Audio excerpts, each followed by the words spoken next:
네, 안녕하십니까. 세상에서 가장 빨리 여러분들이 글로벌 주식시장에 대한 소식을 들으실 수 있습니다. 굿모닝 글로벌 시작하겠습니다. 저는 이학년입니다. 주식시장이 모처럼 반등을 하기는 했습니다. 물론 나스닥은 오늘도 약간 부진했지만요. S&P 500과 다우지수는 닷새 만에 반등을 했습니다. 사실 반등이라고 말하기에는 역부족이죠. 실제로 보면 하락이 저지됐다는 표현이 맞을 것 같습니다. 왜냐하면 금리라든가요, 미국의 달러는 초강세를 이어가고 있습니다. 금리 자체가 고속 급하게 올라가면서요. 전 세계 주시장에 대한 인플레이션에 대한 우려를 반영하고 있다라고 보셔야 되겠고요. 미국의 달러만 보면 한숨이 나올 수밖에 없습니다. 미국의 달러는 20년 만에 최고치를 이어서요. 실제로 더 깊숙이 내려가고 있습니다. 실제로 엔화 같은 경우는 140엔을 뚫고 올라갔습니다. 24년 만에 최고치가 되겠고요.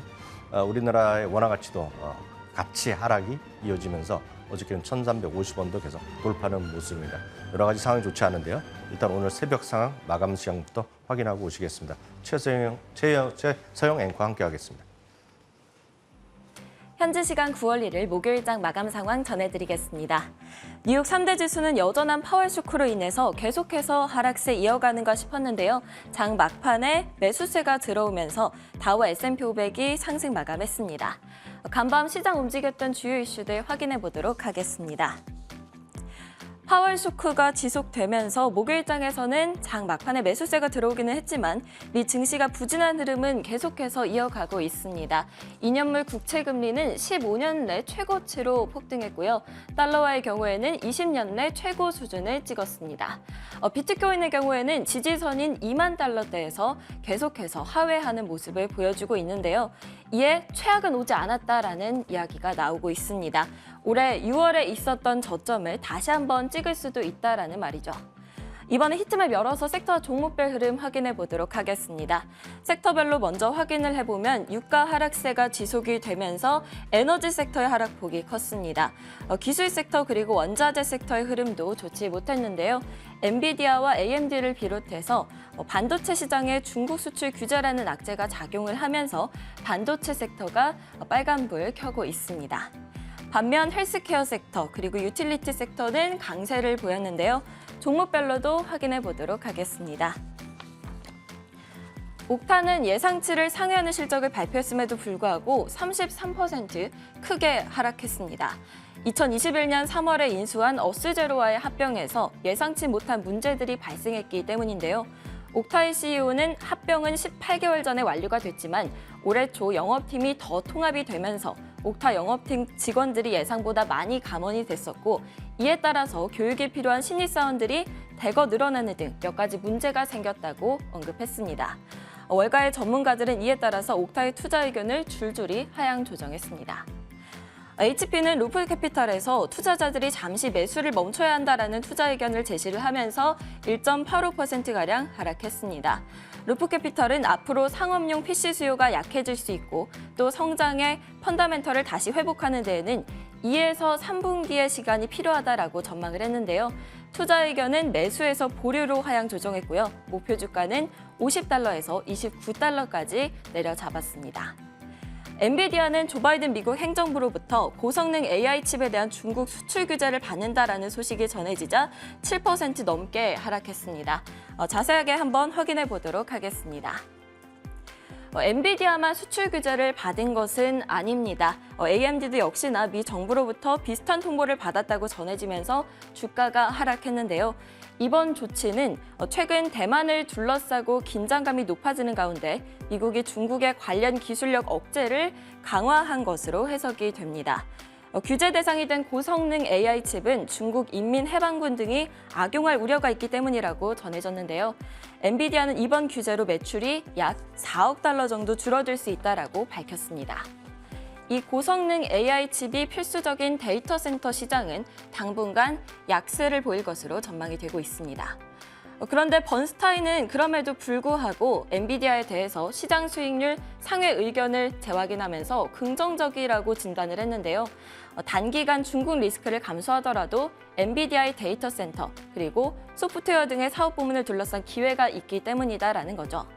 수출 규제 소식에 영향을 받은 기업들 주가 한번 정리를 해봤는데요. 마지막에 테슬라가 같이 껴있어서 의아해하실 것 같습니다. 구형 테슬라에 엔비디아의 하드웨어가 사용된 바가 있기 때문에 함께 영향을 받았는데요. 관련해서 테슬라가 언급한 바는 없지만 베런스즈는 수출 규제가 자동차 산업 등 전반의 성장에 방해될 수 있을 것이다라고 언급을 했습니다. 때문에 테슬라는 장중에 한때 2에서 3%대에 가까이 하락세를 보이다가 현재는 0.56% 상승 마감을 했습니다. 다음은 캠벨스프 소식 보겠습니다. 캠벨스프는 시장 예상치에 부합하는 실적을 기록했고 또 가이던스를 높은 수준으로 제시했음에도 불구하고 약 2%가량 하락했습니다. 주당 순이익 그리고 전체 매출이 예상치를 소폭 상회한 것과 더불어서 앞으로 식품 및 기타 수요가 계속 증가할 것으로 보인다면서 긍정적인 전망을 내놓았는데요.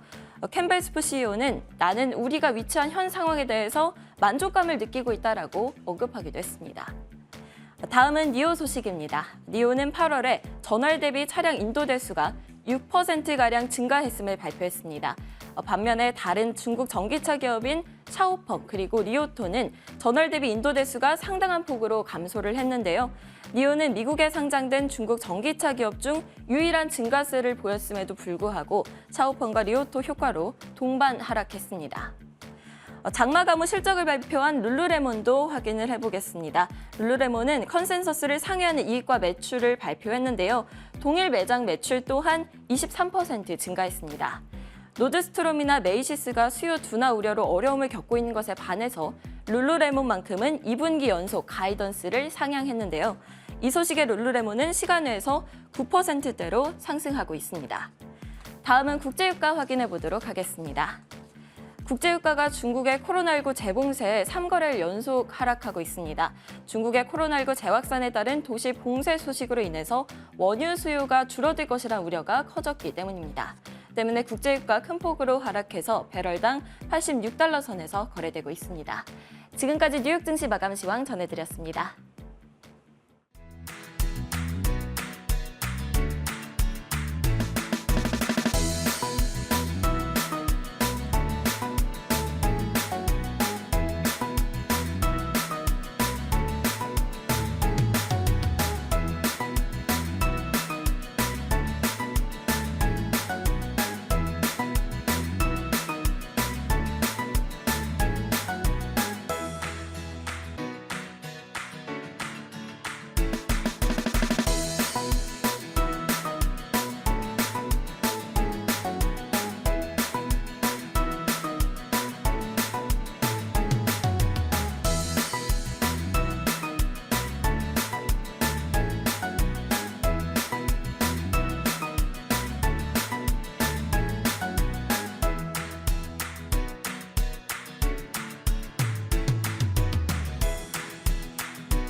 네, 간밤에 미국 증시에서 떠오른 다양한 이슈에 대해서 심층 분석해보는 시간이죠. 마켓 픽4 시간인데요.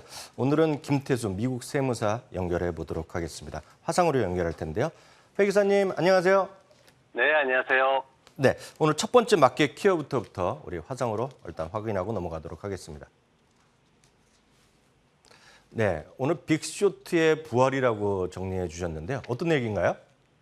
네, 2015년도에 나왔던 영화입니다. 빅쇼트라는 영화가 나왔는데 이게 이제 마이클 벌이라는 분의 얘기를 영화한 겁니다. 2008년도 금융위기 나왔을 때 약세장을 예견하고 굉장히 오랜 시간 동안 이제 그 의견을 고수하면서 굉장히 큰 수익을 올렸던 그 얘기를 펼친 건데 지금 이 마이클 벌이라는 분이 트위터에서 카산드라라는 이름으로 굉장히 시장 침체론을 강력하게 펼치고 있는 분입니다. 최근에는 전체 포트폴리오를 모두 청산해버리는 이런 그 아주 강력한 조치까지 진행을 했는데, 최근에 이제 파월 연준 의장이 앞으로 공격적으로 금리 인상할 것이라는 그런 뉘앙스를 풍기면서 시장이 하락하는 이런 상황을 계속 보이고 있는데, 이런 상황 속에서도 아직 최악의 상황은 오지 않았다, 이렇게 강력하게 주장을 하고 있습니다.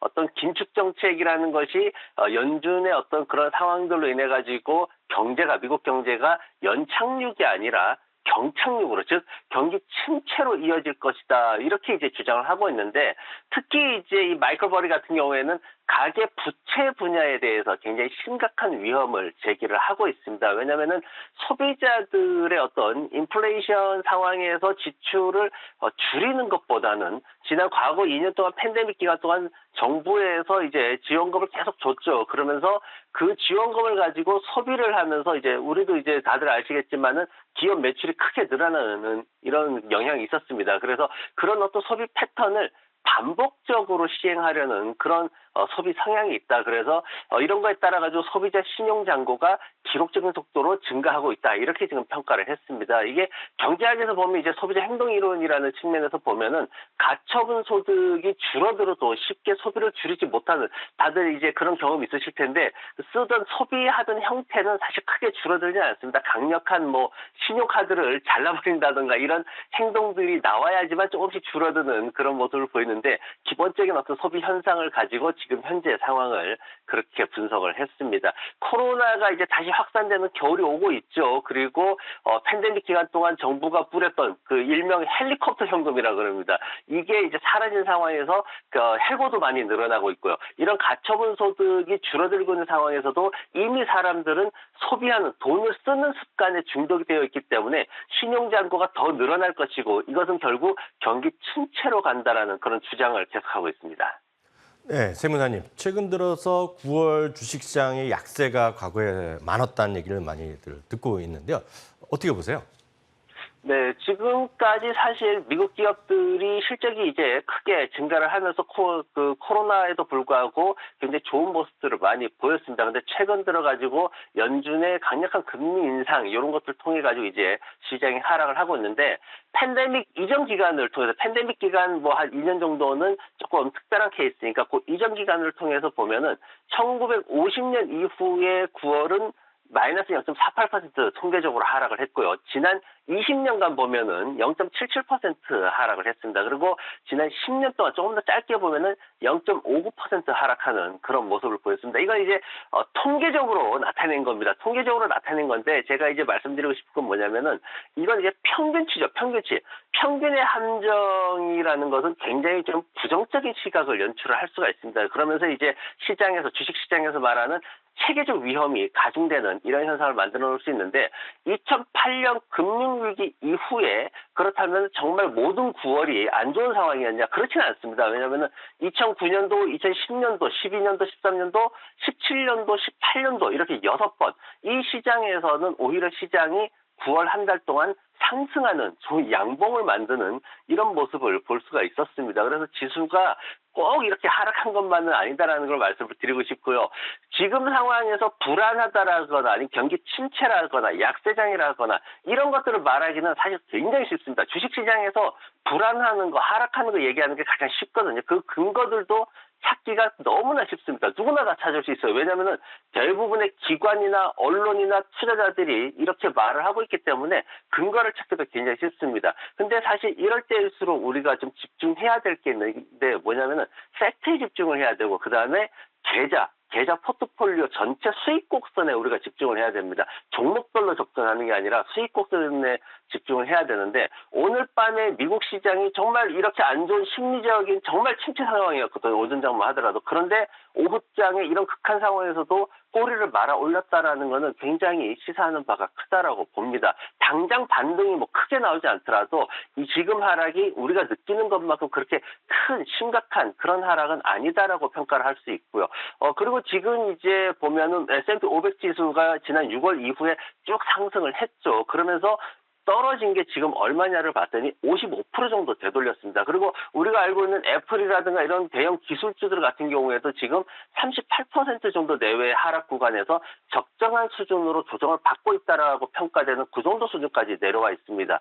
그렇기 때문에 6월장 이후 6월장에 매수하지 못하고 뒤늦게 매수에 가담해가지고 지금 현재 뭐 기관들의 어떤 그 침체 우려 이런 거에 동조해가지고 흔들리는 분들 같은 경우에는 또다시 흔들리면서 계좌 회전율만 높일 수 있습니다. 그러면은 결국은 수익과는 멀어지고 손실만 키우는 굉장히 안 좋은 투자 습관이 반복될 수밖에 없어요. 그렇기 때문에 지금 현재 상황에서는 계좌 전체 수익 곡선이 과연 내 수익 곡선이 얼마나 어떻게 하락 기울기가 만들어지는가 이런 것들에 집중해서 전체적인 포트폴리오 전략을 짜야지 단순히 분위기에 휩쓸려 가지고 어떤 종목 차트에만 휩쓸려 가지고 종목만 보고 들어가면은 굉장히 어려운 시장을 겪을 수 있습니다. 이 얘기는 제가 지난 4월달, 5월달 해가지고 시장 하락할 때도 계속 말씀드린 거예요. 그때부터 방송 보신 분들은 이 얘기가 무슨 얘기인지 잘 이해를 하실 겁니다.